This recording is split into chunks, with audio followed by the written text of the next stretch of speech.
आज मैं आपको ब्लड के बारे में पूरी डिटेल में बताने वाला हूँ। सो आपसे मैं 15 मिनट लूंगा। सो टिक के और टिका के बैठिएगा, पूरी एकदम कंप्लीट डिटेल समझेंगे कि ब्लड क्या है, कैसे बनता है, किस तरीके से फॉर्मेशन होता है, स्टोर कहाँ होता है। सो मैं हूँ राकेश देख, आपका एजुकेशनल ट्रेनर जो देता है आपको एजुकेशनल ट्रीटमेंट। सो आज के ट्रीटमेंट में मैं आपको ब्लड देने वाला हूँ, ब्लड का ट्रीटमेंट करने वाला हूँ। सो देखिए, फर्स्ट ऑफ ऑल ब्लड क्या है? ब्लड एक आपका टिश्यू है। ब्लड जो है एक टाइप्स ऑफ टिश्यू है जो आपकी बॉडी में फ्लो करता है लिक्विड फॉर्म में, और ये किस लिए काम आता है? ट्रांसपोर्टेशन के लिए काम आएगा। आपकी बॉडी के अंदर मेनली ट्रांसपोर्टेशन का काम करेगा। किन किन चीजों का ट्रांसपोर्टेशन करवाएगा? ये आपका फूड मटेरियल का ट्रांसपोर्टेशन करवाता है, गैसेस सब्सटेंस का ट्रांसपोर्टेशन करवाता है। इसके अलावा आपका जो है कुछ टॉक्सिक वेस्ट होते हैं उसका भी ट्रांसपोर्टेशन यही करवाएगा। बॉडी के टेम्परेचर मेंटेन करने का काम जो है इसी का होता है। सो दैट्स व्हाई चलिए समझते हैं इसको डिटेल में इसको समझते हैं। आपका जो है एक चीज को, पूरी की पूरी जो इसका स्क्रीनशॉट है, इस इमेज की स्क्रीनशॉट को मैंने वीडियो के स्टार्टिंग में भी ऐड करवा दिया है और एंड में भी ऐड कर दिया है। सो दैट्स व्हाई बेफिक्र रहें, और डिस्क्रिप्शन में लिंक भी दे रखा है। सो दैट्स व्हाई नोट करने में घबराए मत कि हाफ बोर्ड विजिबल है। नीचे का जो पोर्शन है बहुत कम पोर्शन जो है आपको विजिबल नहीं होगा, वो आपको पीडीएफ में मिल जाएगा। सो देखिए, इसमें सबसे पहले आपका ब्लड जो है मैंने बताया टिश्यू है। टिश्यू किस तरह का टिश्यू है? ये एक कनेक्टिव टिश्यू है। कनेक्टिव टिश्यू क्या होता है? जो कनेक्शन बनाने का काम करता है, बॉडी में कनेक्शन बनाने का काम करेगा, इसलिए हम इसको बोल रहे हैं कनेक्टिव टिश्यू है। इसके अलावा इसका जो नेचर होता है, ये जो आपका एक लिक्विड है, इसका सॉल्यूशन का नेचर क्या होता है? कोलाइडल सॉल्यूशन है। ये कौन सा सॉल्यूशन है? ये कोलाइडल सॉल्यूशन है। कोलाइडल सॉल्यूशन क्या होता है? ऐसा सॉल्यूशन जिसमें अगर जिसको आप फिल्टर करें ना, अगर किसी भी चीज से छन्नी से अगर छानते हैं ना, तो छानने के बाद पूरा का पूरा आर पार नहीं होगा। जैसे पानी को अगर छानेंगे तो सारा पानी बाहर निकल जाएगा, लेकिन अगर कोलाइडल सॉल्यूशन है तो उसमें कुछ ना कुछ पार्टिकल ऊपर बच जाएगा। मतलब कि अगर बात करें उसके अंदर जो पार्टिकल्स है ना, जैसे सॉल्यूट और सॉल्वेंट, जैसे अगर पानी में चीनी मिलाते हैं तो चीनी क्या है? सॉल्यूट है, और जो पानी है वो सॉल्वेंट है। तो जो चीनी है ना, उस कुछ ना कुछ वो रह जाता है। मतलब इसके अंदर चीनी की जगह पे यहाँ पे आरबीसी, डब्ल्यूबीसी, प्लेटलेट्स, ये जो है यहाँ पे सॉल्यूट है। तो सॉल्यूट का साइज थोड़ा सा बड़ा होता है। सॉल्यूट का साइज इतना बड़ा होता है कि लाइट को फैला सकता है, लाइट को स्कैटर कर सकता है। सो दैट्स व्हाई हम बोलते हैं कि ये जो है कोलाइडल सॉल्यूशन। ये कौन सा सॉल्यूशन है? It's a colloidal solution. और इसके अलावा अगर हम बात करें कि ब्लड का फॉर्मेशन कहाँ होता है आपकी बॉडी में, तो ब्लड का फॉर्मेशन आपकी बॉडी में, अगर आप एक एडल्ट पर्सन है तो आपकी बॉडी के अंदर बोन मैरो में, हड्डियों के बीच में जो खोखला रास्ता होता है, वहां आपका ब्लड का फॉर्मेशन होगा। बोन मैरो बोलते हैं हड्डियों के बीच जो भी बड़ी बड़ी बोन्स है ना, उसके बीच में एक खोखला रास्ता होता है, वहां पे आपका ब्लड का फॉर्मेशन होगा, जिसको बोन मैरो बोलते हैं एडल्ट पर्सन में। लेकिन अगर मान लीजिए कोई बच्चा है, तो किसी बच्चे में तो बोन मैरो होता नहीं है, बोन होता ही नहीं, तो बोन मैरो का क्या काम? तो बच्चों में अगर जैसे जब माँ के पेट के अंदर होता है, फीटस में होता है, तो उस टाइम पे उसका जो फॉर्मेशन होगा ब्लड का, लिवर के अंदर होगा। एम्ब्रियोनिक स्टेज में लिवर में, और एडल्ट स्टेज में बोन मैरो में होगा। इसके अलावा बात करें कि हमारी बॉडी के अंदर ब्लड स्टोर कहाँ होता है, आपका हो सकता है जवाब होगा हार्ट के अंदर। हार्ट जो है ब्लड को स्टोर नहीं करता, याद रखिएगा। हार्ट बस 300 ग्राम का होता है। हार्ट का साइज जो है बहुत छोटा होता है, वो बस पंपिंग का काम करता है। क्या करता है? ब्लड को पंप करने का काम करता है। बॉडी के डिफरेंट पार्ट्स में पंप करेगा बस खाली, इसके अलावा उसका काम नहीं होता। तो हाँ, ये एक जरूर बात है कि ब्लड जो है 1 मिनट में आपका 5 लीटर ब्लड पंप करने की कैपेबिलिटी रखता है, लेकिन वो स्टोर कुछ नहीं करेगा। हार्ट जो है हमारे ब्लड को एक इत्तू सा भी स्टोर नहीं करता। तो स्टोर करने का काम जो करता है हमारे स्टमक में, ये बॉडी के स्टमक के लोअर मोस्ट पोर्शन में, स्टमक में यहाँ पे होता है हमारे पास एक पोर्शन होता है, एक ऑर्गन होता है जिसको बोलते हैं स्प्लीन। स्प्लीन आपके पास ऐसा ऑर्गन है जो क्या करेगा? स्टोरेज का काम करेगा। किसका स्टोरेज? ब्लड का स्टोरेज का काम करेगा। ब्लड को स्टोर करने का काम करेगा, इसलिए हम बोलते हैं बॉडी के अंदर जो ब्लड बैंक है वो क्या है? हमारा स्प्लीन है। इसके अलावा हमारे पास ये ग्रेवयार्ड होता है आरबीसी के लिए। आरबीसी का कब्र है। आरबीसी है ना, जब मरता है ना तो स्प्लीन में जाकर इकट्ठा होता है, स्प्लीन में जाकर सुरक्षित बैठा रहता है मरने के बाद, क्योंकि आरबीसी में लाइसोसोम नहीं होता है, इस वजह से वो डिकम्पोज नहीं हो पाता। सो दैट्स व्हाई डिकम्पोज नहीं होगा तो वो स्प्लीन में जाकर स्टोर फॉर्म में बना रहेगा। इसके अलावा बात करें, आप जानते हो कि ब्लड का कलर हमारा रेड होता है। ब्लड का कलर रेड होता है, तो ब्लड रेड कलर किसकी वजह से होता है? एक पिगमेंट होता है ब्लड के लिए रेड कलर का पिगमेंट, जिसको बोलते हैं हीमोग्लोबिन। सो ब्लड जो है आपका रेड कलर हीमोग्लोबिन से होगा। और हीमोग्लोबिन के अंदर ऐसा क्या है जो ब्लड को रेड कलर प्रोवाइड करता है? तो हीमोग्लोबिन के अंदर होता है हमारे पास आयरन। ड्यू टू आयरन उसका कलर होता है रेड, और हीमोग्लोबिन जो है हमारी बॉडी को, ब्लड को रेड कलर प्रोवाइड करेगा। और इसके अलावा जो है हीमोग्लोबिन का एक और काम होता है, ऑक्सीजन का कैरियर होता है। ये ऑक्सीजन का कैरियर होता है, ऑक्सीजन को कैरी करके एक जगह से दूसरी जगह पर लेकर जाएगा, बॉडी के डिफरेंट पार्ट्स में पहुंचाने का काम करेगा ऑक्सीजन को हीमोग्लोबिन। अब बात करें हीमोग्लोबिन हीमोग्लोबिन की क्वांटिटी की, जो हीमोग्लोबिन की क्वांटिटी है वो मेल के अंदर 40 ग्राम पर डेसीलीटर होता है। मेल के अंदर 40 ग्राम पर डेसीलीटर होता है और फीमेल के अंदर की बात करें तो 13 ग्राम पर डेसीलीटर होता है। 13 ग्राम पर डेसीलीटर फीमेल के अंदर। फीमेल के अंदर जो है कम होगा, मेल के अंदर ज्यादा होगा। जो आपका ये जो ब्लड की क्वांटिटी है, वो जो हीमोग्लोबिन की क्वांटिटी मेल के अंदर ज्यादा होगा, दैट मीन्स कि मेल के अंदर ब्लड ज्यादा होगा। मेल के अंदर ब्लड भी ज्यादा बनता है, क्योंकि हीमोग्लोबिन ज्यादा तो ब्लड ज्यादा, ऑक्सीजन का सप्लाई ज्यादा, यानी कि ज्यादा फुर्तीले होते हैं, ज्यादा एक्टिव होते हैं। इसलिए देखते होंगे जो मेल डोमिनेंट पर्सन, मेल जो पर्सन होता है वो ज्यादा हर समय एक्टिव रहता है, हैवी काम बड़े इजीली कर पाता है। लेकिन फीमेल के लिए थोड़ा सा डिफिकल्ट होता है। क्यों? क्योंकि उनकी बॉडी में हीमोग्लोबिन कम है, जिसकी वजह से आयरन की कमी है, और जिसके अंदर आयरन की कमी हो उसका शरीर स्ट्रॉन्ग कैसे रहेगा? ह्यूमन बीइंग मेल में आयरन ज्यादा है, आयरन ज्यादा होने की वजह से ताकतवर होता है, वो ज्यादा लंबे समय तक टिक पाता है, काम बहुत, कितना भी टफ काम दे दो, कितना भी हैवी लोड दे दो, बड़े प्यार से उठा लेता है। लेकिन अगर फीमेल बॉडी की बात करें तो थोड़ा सा उनके लिए डिफिकल्ट होता है। मेरा ये कहने का पर्पस ये नहीं है कि जो फीमेल है वो कैपेबल नहीं है, कैपेबल है, लेकिन नेचुरली जो नेचर ने उनकी बॉडी को डिजाइन किया है, उनके अंदर हीमोग्लोबिन की क्वांटिटी कम दिया है। इसके लिए भी कुछ ना कुछ एक कारण है, वो डिटेल में बाद में डिस्कस करेंगे। अब इसके हीमोग्लोबिन के बेसिस पे क्वांटिटी डिसाइड होता है ब्लड का। अगर हम बात करें मेल के अंदर ब्लड की क्वांटिटी 5.5 लीटर होता है, 5.5 लीटर, 5.5 लीटर मेल के अंदर और 5 लीटर जो है फीमेल के अंदर। फीमेल के अंदर आधा लीटर ब्लड कम होता है मेल के रिस्पेक्ट में। इसके अलावा बात करें फंक्शन ब्लड की, ब्लड के फंक्शन जैसे मैंने पहले भी डिस्कस किया, सबसे मेन फंक्शन होता है ट्रांसपोर्टेशन का। ब्लड का मेन फंक्शन ट्रांसपोर्टेशन का होता है। बॉडी के अंदर जितने भी ट्रांसपोर्टेशन का काम है वो सारा का सारा कौन करवाएगा? ब्लड करवाएगा। अब आपका ट्रांसपोर्टेशन में न्यूट्रिशन का होगा, फूड मटेरियल जो होता है आपका। इसके अलावा gaseous substance, carbon dioxide, oxygen का होगा, वाटर का ट्रांसपोर्टेशन होगा। इसके अलावा बॉडी के टेम्परेचर मेंटेन करना, टॉक्सिक वेस्ट का ट्रांसपोर्टेशन, ये सारा का सारा ट्रांसपोर्टेशन ब्लड ही करवाएगा। ये सारा का सारा ट्रांसपोर्टेशन मैंने डिटेल में लिख रखा है। और अब जो है, क्या ये जो टॉक्सिक वेस्ट को, जो ब्लड जो लेकर घूम रहा है, क्या ब्लड ही टॉक्सिक वेस्ट को खत्म भी करेगा? नहीं, ब्लड का काम होता है बस मूवमेंट करवाना। अब उसके बाद ब्लड से अटैच डिफरेंट ऑर्गन जो है उससे अपनी अपनी चीजें लेते रहते हैं। एग्जांपल के लिए समझिए, न्यूट्रिशन लेकर ब्लड जा रहा है, फूड मटेरियल लेकर ब्लड जो जा रहा है, अब उस फूड मटेरियल को कौन लेगा? माइटोकॉन्ड्रिया ले लेगा, बॉडी के अलग अलग सेल्स ले लेंगे रेस्पिरेशन के लिए। सिमिलरली ऑक्सीजन कौन लेगा? बॉडी के सेल्स लेंगे। कार्बन डाइऑक्साइड कौन लेगा? लंग्स ले लेगा। इसके अलावा बात करें जो टॉक्सिक वेस्ट है वो लिवर ले लेगा, सॉरी किडनी ले लेगा। तो मतलब अलग अलग जगह पे अलग अलग जो ऑर्गन्स हैं वो अपने आप ही ब्लड में से अलग अलग कंपोनेंट्स को सेपरेट कर लेंगे, अपने आप ही निकाल लेंगे।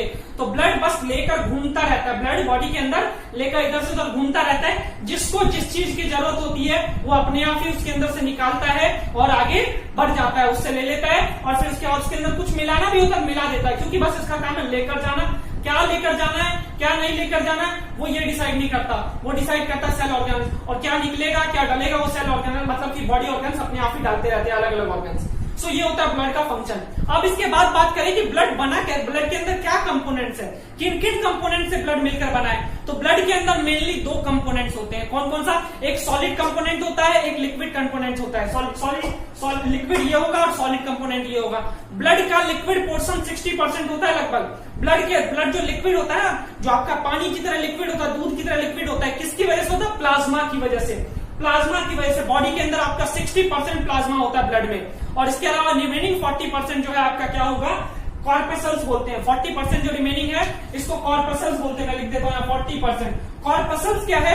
वो आरबीसी, डब्ल्यूबीसी, प्लेटलेट्स, इन सभी को कॉर्पसल्स बोला जाता है। सो ये सब होते हैं ना, सॉलिड फॉर्म में होते हैं, प्लाज्मा के अंदर फ्लोट करते रहते हैं, तैरते रहते हैं। जैसे नदियों में नाव तैरते हैं ना, सिमिलरली आरबीसी, डब्ल्यूबीसी, प्लेटलेट्स भी प्लाज्मा के लिए नदियां हैं, समुद्र है, उसके अंदर वो तैरते रहेंगे और उन सबको मिला देते हैं तो क्या बन जाता है? ब्लड बन जाता है। उन सभी को मिलाने पे ब्लड बनेगा। सो देखो प्लाज्मा में क्या, प्लाज्मा आपका लिक्विड फॉर्म में होता है। प्लाज्मा के अंदर 90% आपका वाटर होता है। प्लाज्मा के अंदर 90% जो है क्या होगा?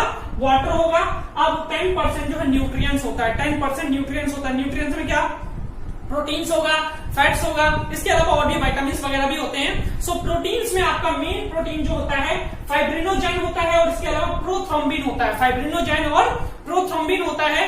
ये वो प्रोटीन है बच्चों जो अगर प्लाज्मा से निकाल दिया जाए ना, प्लाज्मा से निकाल दिया जाए तो इसका कलर बहुत लाइट हो जाता है। प्लाज्मा का कलर जो होता है पेल येलो कलर का होता है, हल्का हल्का पीला होता है, पीला आपका येलोइश कलर होता है। लेकिन जब इन दोनों प्रोटीन को निकाल दिया जाता है तो और भी लाइट येलो हो जाएगा, और भी लाइट येलो हो जाएगा।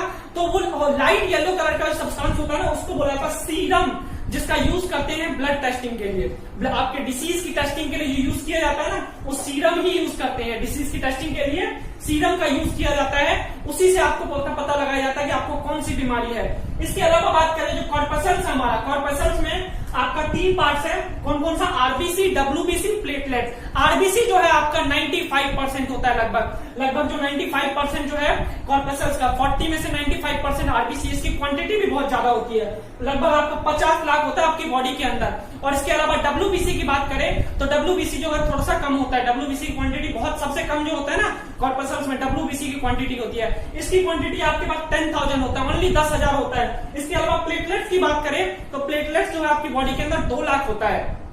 इसका जो है मीडियम वैल्यू है आपका, आरबीसी से कम, डब्ल्यूबीसी से ज्यादा होता है। अब देखो इनकी आरबीसी का फुल फॉर्म होता है रेड ब्लड सेल्स बोलते हैं इसको, डब्ल्यूबीसी को व्हाइट ब्लड सेल्स बोलते हैं, प्लेटलेट्स को तो प्लेटलेट्स ही कहते हैं। आरबीसी का जो साइंटिफिक नेम है इसको बोला जाता है एरिथ्रोसाइट्स।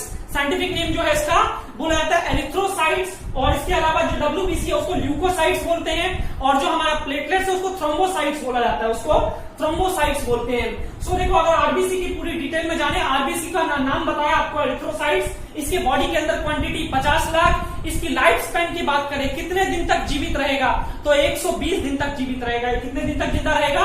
120 दिन तक जिंदा रहेगा। इसके अलावा इसके शेप की बात करें, राउंड शेप होता है, गोल गोल लड्डू जैसा गोल गोल आपका राउंड शेप, इस तरीके से शेप होता है। और बीच में ये धसा हुआ होता है, बीच में जो है ना थोड़ा सा डाउन होता है, तो इसलिए बोलते हैं ये राउंड शेप होता है। और जैसे जैसे हाइट पे जाते हो ना, ऊंचाइयों पे, पहाड़ों पे चढ़ोगे तो इसका साइज बढ़ता चला जाएगा, आरबीसी का साइज बढ़ता चला जाएगा, क्योंकि ऊपर जाने पे ऑक्सीजन की कमी होती है ना, जिसकी वजह से आरबीसी का साइज जो है बढ़ जाता है। क्योंकि जो आरबीसी है रेड ब्लड सेल्स हीमोग्लोबिन की वजह से है, और हीमोग्लोबिन ऑक्सीजन का कैरियर होता है, ऑक्सीजन की कमी की वजह से इसके साइज पे इफेक्ट पड़ता है। इसके अलावा बात करें, इसके अंदर लाइसोसोम नहीं होगा और ना ही न्यूक्लियस होगा। लाइसोसोम भी नहीं है, न्यूक्लियस भी नहीं है, इसलिए बच्चों जब ये मर जाता है ना तो ये डिकम्पोज नहीं हो पाता। लाइसोसोम है ही नहीं तो उसको खाएगा कौन?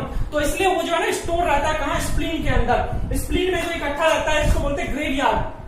स्प्लीन में आरबीसी को, स्प्लीन को आरबीसी का ग्रेवयार्ड बोला जाता है। इसके अलावा ब्लड बैंक भी बोला जाता है, ब्लड भी इकट्ठा होता है, साथ में डेड स्टेट में आरबीसी भी इकट्ठा होगा। इसके अलावा बात करें कि ऑक्सीजन का कैरियर होता है, बॉडी के डिफरेंट पार्ट्स तक ऑक्सीजन को लेकर जाएगा, अलग अलग रास्ते से अलग अलग चीजों का ट्रांसपोर्टेशन करवाएगा। सो यहाँ पे ऑक्सीजन का कैरियर कौन है? हीमोग्लोबिन। इसके अलावा आपका अगर इसकी कमी हो जाए, आरबीसी की कमी हो जाए, हीमोग्लोबिन की कमी हो जाए, तो आपको एक डिसीज होता है जिसको बोलते हैं अनीमिया। आपको अगर इसकी कमी हो जाती है तो डिसीज हो जाता है अनीमिया। सो अनीमिया किसकी कमी से होता है? आयरन की कमी से। जब ये होता है तो आप डॉक्टर के पास जाते हो, डॉक्टर क्या बोलता है? एक नीली कलर की गोली देता है जिसको बोलते हैं आयरन फॉलिक एसिड की गोली। वो लेने से क्या होता है? आपका जो है दोबारा वो जो अनीमिया हुआ था वो दोबारा रिकवर हो जाएगा, आयरन की क्वांटिटी ब्लड में बढ़ता जाएगा, जिसकी वजह से हीमोग्लोबिन इंक्रीज होना शुरू हो जाएगा, और हीमोग्लोबिन बढ़ेगा तो आरबीसी बढ़ेगा। सो दैट्स व्हाई आपका जो अनीमिया की डेफिशिएंसी है खत्म हो जाएगा। और जब आपको अनीमिया है या नहीं है ये कैसे पता चलेगा? उसके लिए कॉमन प्रोसेस है, आपके नाखून के ऊपर ना व्हाइट सा आ जाएगा। अभी तो देखो मेरे नाखून देख रहे हो बिल्कुल ठीक है, क्लियर है, लेकिन अगर अनीमिया होगा तो आपका व्हाइट आ जाएगा। मेरे को अनीमिया तो नहीं है, पहले मेरे को हुआ था, कई बार हुआ था, आयरन की कमी हो गई थी, इसके ऊपर व्हाइट डॉट सा धब्बा सा आ जाएगा। तो ये भी आइडेंटिफाई करने का एक तरीका है अनीमिया को। सो जब भी कभी आपको ऐसा फील हो, आप देखें पैचेस देखें, तो आयरन फॉलिक एसिड की गोली 1-2 अपने आप ही खा लो। इसके अलावा बात करें और इसका क्या काम होता है बच्चों, आपकी बॉडी के अंदर ना एक्टिवनेस प्रोवाइड करेगा। It provides the activeness. कोई भी काम करना है नहीं करना कौन डिसाइड करेगा? हीमोग्लोबिन करेगा, आरबीसी करेगा। आप जो है ना कई बार होता है थके हारे रहते हो, ब्लड प्रेशर लो वगैरह होता है, वो हीमोग्लोबिन की वजह से होता है। ब्लड प्रेशर लो में क्या होता है? ऑक्सीजन सप्लाई नहीं हो पाता, एनर्जी प्रोड्यूस नहीं हो पाता, और ऑक्सीजन का कौन कैरियर है? Haemoglobin. So that's why haemoglobin कम होगा तो क्या होगा? आपकी बॉडी का सही ढंग से एक्टिव नहीं रह पाएगी, आपका मन ही नहीं करेगा कुछ काम करने का, हमेशा मन करेगा मैं सोता रहूं, मैं चलूं भी ना, थके से फील करोगे। तो अगर मान लीजिए आप भी स्टूडेंट हो, आपको पढ़ने का मन नहीं करता, आपको ज्यादा नींद आती है, तो उसका कारण हीमोग्लोबिन भी हो सकता है, उसका कारण डब्ल्यूबीसी भी हो सकता है, प्लेटलेट्स भी हो सकता है। ये सारी बातचीत में डिटेल में अभी डिस्कस करेंगे। सो अगर आप स्टूडेंट हैं तो इन तीनों की टेस्टिंग करवाइए। अगर कमी है तो उसको इंप्रूव करने के लिए डॉक्टर से पूछिए कि क्या लिया जाए कि जिससे जो मैं इंप्रूव कर सकूं। इसके लिए तो आयरन फॉलिक एसिड की गोली लिया जा सकता है, प्लेटलेट्स के लिए गिलोय ले सकते हो, वो बकरी का दूध पी सकते हो। इसके अलावा आप वो जो नारियल होता है, नारियल पानी पी सकते हो, उससे प्लेटलेट्स इंप्रूव हो जाता है। सो आगे देखिए बात इसी करते हैं। डब्ल्यूबीसी का काम क्या होता है? डब्ल्यूबीसी का साइंटिफिक नेम क्या होता है? ल्यूकोसाइट्स। और ये जो है आपका 10,000 होता है, सबसे कम होता है बॉडी के अंदर क्वांटिटी। और इसके अलावा आपका ये 4 दिन तक जिंदा रहेगा और ये इरेगुलर शेप का होता है। इसका शेप जो है अमीबा की तरह इरेगुलर चेंज होता रहेगा भाई, इसका कोई फिक्स शेप नहीं है। और इसके अंदर आपका लाइसोसोम भी है, न्यूक्लियस भी है, दोनों चीजें हैं जिसकी वजह से जो है ये प्रॉपर ढंग से काम कर पाता है। अगर मान लो डीएनए की टेस्टिंग करनी है ना, तो डीएनए की टेस्टिंग के लिए आरबीसी नहीं ले सकते हो, लेकिन डब्ल्यूबीसी ले सकते हो, क्योंकि उसके पास न्यूक्लियस है। जिसके पास न्यूक्लियस है उसके पास डीएनए डीएनए टेस्टिंग हो पाएगी। सो कोई अगर मान लो आरबीसी की मदद से बोले कि मैं डीएनए टेस्टिंग करके बता दूं कि किसकी आरबीसी है, तो नहीं बता सकते, किसका पेरेंट्स है नहीं बता सकते, कुछ नहीं बताया जा सकता है। यहाँ जो है डब्ल्यूबीसी ये सब काम करने में हेल्प करता है। और डब्ल्यूबीसी मर जाता है तो लाइसोसोम उसको डिकम्पोज कर देता है। सो दैट्स व्हाई इसके लिए कोई ग्रेवयार्ड नहीं है। इसके अलावा बात करें कि आपका जो है ना ये डिसीज के अगेन फाइट करता है, ये जो है ना डिसीज के अगेन एंटीबॉडी क्रिएट करता है। आपका इम्यून सिस्टम कितना स्ट्रांग है किसके ऊपर डिपेंड करेगा, डब्ल्यूबीसी के ऊपर डिपेंड करेगा। सो आप बोलोगे डब्ल्यूबीसी के अंदर ऐसा क्या है जो इम्यून सिस्टम को स्ट्रांग करता है, डिसीज से फाइट करता है? तो डब्ल्यूबीसी के अंदर ना कई सारे सेल्स हैं। आपका टोटल जो है ना 6 सेल है, 6 सेल है टोटल। 6 में से 3 सेल ऐसे हैं जो फाइट करता है। आपको 3 सेल बहुत इंपॉर्टेंट, उसके बारे में जानना भी जरूरी है। सबसे पहला सेल होता है उसको बोलते हैं एंटीबॉडी, उसका नाम है एंटीबॉडी। दूसरा होता है जिसको बोला जाता है लिम्फोसाइट, जिसको बोलते हैं टी सेल भी बोला जाता है, लिम्फोसाइट्स को टी सेल भी बोला जाता है। उसके बाद होता है मोनोसाइट्स, उसके बाद होता है मोनोसाइट। चौथा जो होता है, मतलब बाकी के 3 जो इतना ज्यादा इंपॉर्टेंट नहीं है कि नाम सुन लो, आपका न्यूट्रोफिल हो गया, एसिनोफिल हो गया और बेसोफिल हो गया। ये आपका इतना ज्यादा इंपॉर्टेंट नहीं है। पहला 3 बहुत जरूरी है। अब पहले 3 का फंक्शन समझो किस तरीके से काम करता है। पहले 3 में सबसे पहला जो है आपका एंटीबॉडी। एंटीबॉडी क्या करेगा, मान लो आपको कोई कट लग गया, आपको कोई कट लग गया या कोई वायरस एंटर कर गया आपकी बॉडी के अंदर। जैसे ही एंटर करेगा ना, एंटीबॉडी तुरंत से आएगा गेट पे। एंटीबॉडी तुरंत से आएगा गेट पे, बोलेगा भाई कौन है तू, कहां जाना चाहता है, किस लिए आना चाहता है, ये सब सारे सवाल वहीं पे रोक देगा, वहीं पे रोक देगा। मतलब कि एक्टिव हो गया, बॉडी के इम्यून सिस्टम को एक्टिव कर देगा, माहौल को हरा भरा कर देगा और पूरे उसमें इन्फॉर्म कर देगा कि भाई कोई फॉरेन बॉडीज आ गया, कोई बीमारी आने वाला है, सब पे सब आ जाओ, लड़ने के लिए तैयार हो जाओ। सो एंटीबॉडी क्या करेगा, एक्टिव कर देगा किसको, इम्यून सिस्टम को। एक परत क्रिएट कर देगा जिसकी वजह से जो डिसीज है अंदर एंट्री नहीं ले पाएगा। अब अंदर एंट्री नहीं ले पाएगा तो गेट पर कब तक रुका रहेगा, कभी ना कभी तो अंदर आ जाएगा। तो उसके लिए क्या करेगा, एंटीबॉडी बोलेगा लिम्फोसाइट्स को, चल भाई एक बीमारी आया उसको मारते हैं पकड़ के, मैं तो मार नहीं पाऊंगा, मैंने रोक दिया, अब तेरा काम है उसको मारना। तो लिम्फोसाइट्स बोलेगा, जिसका नाम है टी सेल, वो जाएगा बोलेगा भाई चल, चलते हैं पीटेंगे पकड़ के। टी सेल टी शेप का होता है, टी सेल टी शेप का होता है, जाएगा और बोलेगा पकड़ के पीटते हैं और उसको जाके मार देगा, खत्म कर देगा। सो जो भी फॉरेनर बॉडीज आया था, जो भी डिसीज आया था, उसको क्या करेगा, खल्लास के खत्म कर देगा। और जब खत्म कर देगा तो पीछे से मोनोसाइट्स आएगा, और मोनोसाइट्स आएगा तो बोलेगा टी सेल कि भाई मैंने तेरे लिए खाना लाया, मैंने खाना लाया लेकर आया हूं, तू इसको खा जा, मैंने इसको, ये बीमारी था, मैंने इसको मार दिया, अब तो तेरा काम है इसको खा जा। तो मोनोसाइट्स क्या करेगा, उसको खा जाएगा। तो तीनों का फंक्शन क्या है, एंटीबॉडी ने बीमारी को रोका, टी सेल ने क्या किया, उसको ठोका, और उसके बाद मोनोसाइट ने क्या किया, उसको खत्म किया, खा गया। तो पहले वाले ने रोका, दूसरे वाले ने ठोका, तीसरे वाले खा गया। तो आपका जिस तरीके से डब्ल्यूबीसी जो है काम करता है, बीमारियों से लड़ने में फाइट करता है। सो जिसके अंदर जितना ज्यादा डब्ल्यूबीसी होगा वो उतना ही कम बीमार पड़ेगा।